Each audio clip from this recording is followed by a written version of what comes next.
மணலூர்பேட்டை பக்கத்துல நீச்சல் கத்து தரதா சொல்லி குட்டையில குளிக்க போன அக்கா தம்பி ஆகிய சிறுவர்கள் நீர்ல மூழ்கி உயிரிழந்திருக்கக்கூடிய சம்பவம் பெரும் சோகத்தையும் துயரத்தையும் ஏற்படுத்தியிருக்கு. 10 வயது சிறுவன் 12 வயது அக்காவுக்கு நீச்சல் கத்து தர முயற்சி செஞ்சதுல இப்படி ஒரு விபரீதம் ஏற்பட்டிருக்கு. கள்ளக்குறிச்சி மாவட்டம் மணலூர்பேட்டை பக்கத்துல இருக்கு ஜம்பை கிராமம். இந்த பகுதியை சேர்ந்தவர் ஏழுமலை. இவருடைய குழந்தைகள் தான் 12 வயதான சுப்புலட்சுமி மற்றும் 10 வயதான கார்த்திக். இவங்களோட வீட்டு பக்கத்திலேயே பார்த்திபன் அப்படின்றவருக்கு சொந்தமான குட்டை ஒண்ணு இருக்கு. இந்த குட்டையில தான் சுப்புலட்சுமியும் கார்த்தியும் குளிக்க போனதா சொல்லப்படுது. தன்னுடைய அக்கா சுப்புலட்சுமிக்கு சிறுவன் கார்த்திக் நீச்சல் கத்து தர முயற்சி செஞ்சதா கூறப்படுது. அப்போ எதிர்பாராத விதமா சிறுவர்கள் 2 பேருமே நீர்ல மூழ்கி இருந்திருக்காங்க. இப்படி இவங்க நீர்ல மூழ்கி கூச்சலிட்டதை பார்த்த அக்கம் பக்கத்துல இருந்தவங்க இவங்களை நீர்ல இருந்து மீட்கும் முயற்சியில இறங்கியிருக்காங்க.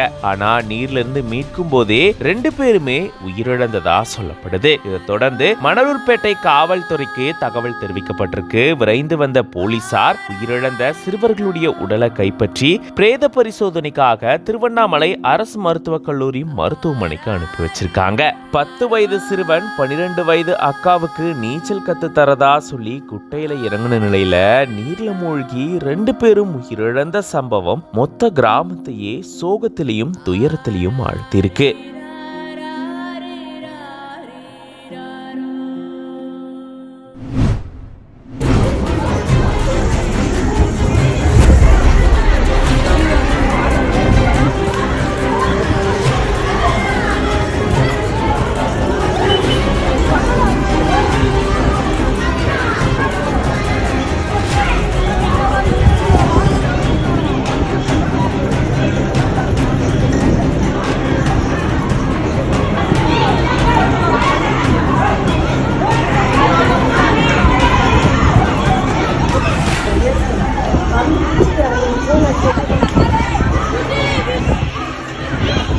சென்னை கண்ணகி நகரில் கஞ்சா வியாபாரம் செய்ததாக 2 போலீசார் இளைஞர்களை பிடிக்கும் போது போலீசாரையே எதிர்த்து தாக்கிவிட்டு எஸ்கேப் ஆகும் காட்சி.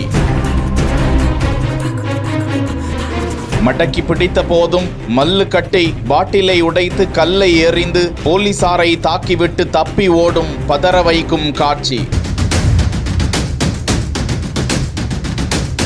துரத்தி கொண்டு சென்று பிடித்து போலீசில் ஒப்படைத்த பொதுமக்கள்.